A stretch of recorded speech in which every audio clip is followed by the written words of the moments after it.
Hello friends, welcome to my TED class. Friends, आज हम पढ़ेंगे भूगोल और भूगोल में क्या पढ़ने वाले हैं आपका सिलेबस भी देख लेते हैं।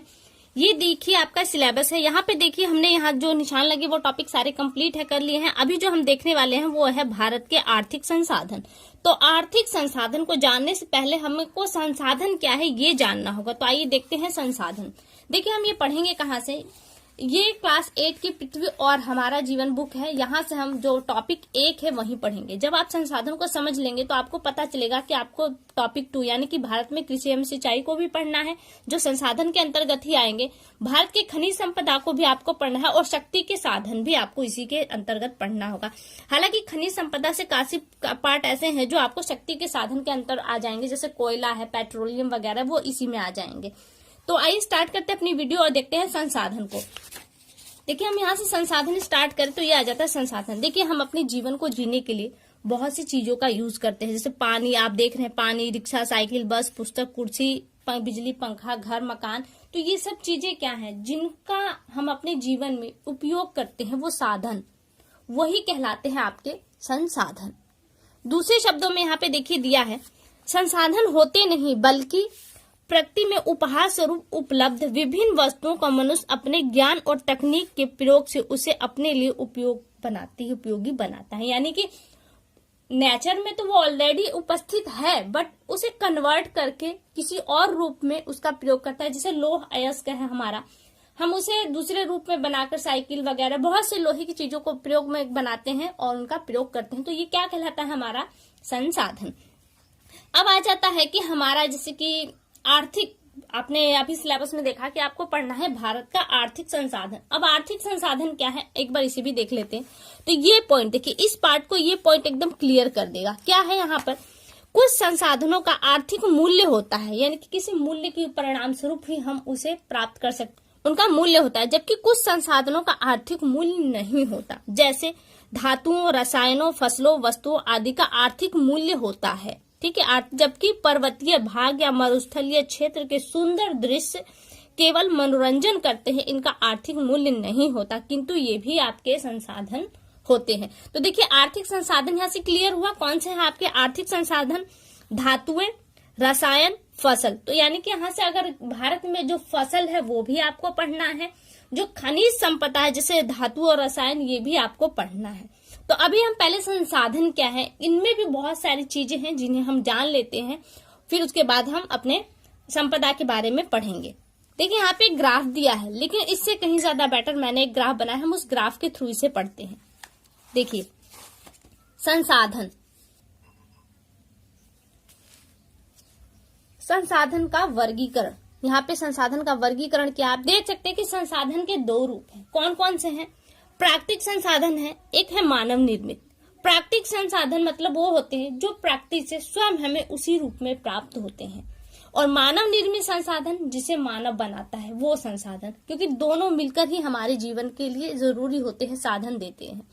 और स्वयं में देखिए यहाँ पे मानव निर्मित संसाधन भी है, लेकिन स्वयं भी मानव क्या है, एक संसाधन होता है, जिसे हम अलग तरीके से समझेंगे। अब देखिए मानव निर्मित संसाधन की बात करें तो थोड़ा सा इसको यहीं देख कर समाप्त कर देते हैं। घर है मानव बनाता है, सड़क मानव बनाता है, पुल मानव द्वारा, अस्पताल और मशीनें जो मानव द्वारा निर्मित वस्तुएं होती हैं वो आपके मानव संसाधन के अंतर्गत आती हैं। तो ये क्लियर होगा। अब आता है आपका प्राकृतिक संसाधन। प्राकृतिक संसाधन भी आपके 2 होते हैं। अगर मैं बुक से बताऊं तो भी यही चीज है, अगर मैं अपने तरीके से बताऊं तो भी यही चीज है। यहाँ पे मैंने ग्राफ अच्छा लिया है इसलिए आपको बता रही हूँ, ताकि ये चीजें आपके दिमाग में सेट हो जाए। प्राकृतिक संसाधन भी 2 है, एक नवीकरणीय संसाधन होता है और दूसरा है अनवीकरणीय संसाधन।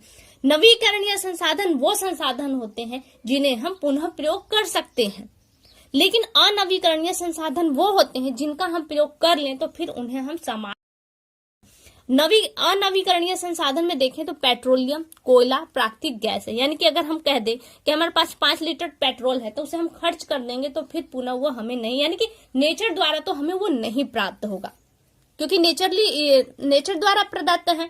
तो हम मार्केट से भले खरीद ले, लेकिन वो क्या है, जो समाप्त हो चुका है अब वो पुनः लौट कर नहीं आने वाला, वो एकदम समाप्त हो चुका है। कोयला भी आपका आता है और प्राकृतिक गैस भी आपका उसी के अंतर्गत आता है। लेकिन अब आ जाता है नवीकरणीय संसाधन, वो संसाधन जिसे हम पुनः दोहित कर सकते हैं, दोहन कर सकते हैं, वो आपका आता है नवीकरणीय संसाधन में। अब यहाँ पर भी एक भ्रम की स्थिति बनाती है और एक क्लियर है। तो भ्रम वाले में देख लेते हैं। अक्षय, क्षय मिस होता है समाप्त होना, अक्षय जो न क्षय हो, संसाधन मान लेना एक भ्रामक होगा। नवीकरणीय संसाधन को हम अक्षय यानी कि समाप्त न होने वाला संसाधन मान ले तो एक भ्रम की स्थिति में होगा। कैसे? जैसे वन है, अगर हम वनों का लगातार दोहन करें तो वन तो समाप्त हो जाएंगे ना, तो ये नवीकरणीय संसाधन में कैसे आया? ऐसे आया, जैसे हमने एक पेड़ काटा है तो हम उसके बदले में एक पेड़ लगा दिए या 2 पेड़ लगाए, तो हमने उन्हें पुनः बना दिया। वो आगे चल के हमें फिर अगर हम रोज ऐसा करें तो जाहिर सी बात, अपने पूरे 100 साल में हम जितने पेड़ों को काटेंगे उतने पेड़ हमने पुनः लगा दिए, तो वन ज्यों के त्यों बने रह गए। चारागाह भी है, उनकी उसी हिसाब से निगरानी की जाएगी, रख रखाव किया जाएगा, तो ये बने रहेंगे। और कृषि क्षेत्र है, जानते हैं खेतों में बार बार फसल उपजाने से वो उनकी जो उर्वरक क्षमता होती है समाप्त हो जाती है, तो हम क्या करते हैं, उस क्षमता को बनाए रखने उसमें खाद का प्रयोग करते हैं और जैविक और अजैविक दोनों प्रकार की खादों का यूज करते हैं। तो क्या होता है, इसी कृषि क्षेत्र में उत्पादन बना रहता है। अगर हम न करें तो क्या है, तो वो पुनः हमें कोई चीज नहीं दे पाएगी वो धरती, तो नवीकरणीय संसाधन से समाप्त हो जाएगा। उसी में कि जीव जंतु हैं, हम बहुत सारे जीव जंतुओं को भोजन के रूप में ग्रहण करते हैं, लेकिन हम सिर्फ खाते चले जाएं, उनका उत्पादन न करें, यानी कि मछली पालन न हो, मुर्गी पालन न हो, तो हमके वो जीव समाप्त हो जाएंगे। लेकिन क्या करते हैं, हम उनको पुनः उपजाते हैं, तो क्या है, कहीं ना कहीं हमारे नवीकरणीय संसाधन के अंतर्गत आते हैं, जिन्हें पुनः नवीन बना देते हैं। तो ये आपके हो गए अक्षर, यानी कि जिनका हम अगर साधारण क्रम से दोहन करें तो ये हमारे लिए नवीकरणीय संसाधन बने रहेंगे। लेकिन कुछ संसाधन ऐसे हैं जिन्हें हम किसी रूप में यूज कर लें लेकिन वो समाप्त नहीं होने वाले। जैसे सूर्य का प्रकाश है, सूर्य का प्रकाश आप कितना ही उसका दोहन कर लीजिए, लेकिन वो आपको परमानेंट पर डे जिस तरह से मिल रही है वो आपको मिलती रहेगी। पवन ऊर्जा, धरती पे जो ऊर्जा हवा चल रही है उसके थ्रू आप जो ऊर्जा संकलित करते हैं वो आपको जीवन पर्यंत मिलती रहेगी, यानी कि एक पवन ऐसी चीज है जो समाप्त नहीं होगी, तो ये भी आपकी जीवन पर्यंत आपको मिलती रहेगी, कभी समाप्त न होने वाला ये संसाधन, यानी कि अच्छा प्राकृतिक संसाधन जो कभी क्षय नहीं होता, समाप्त नहीं होता। ज्वार भाटा, ज्वार भाटा समुद्रों में प्रतिदिन आना है।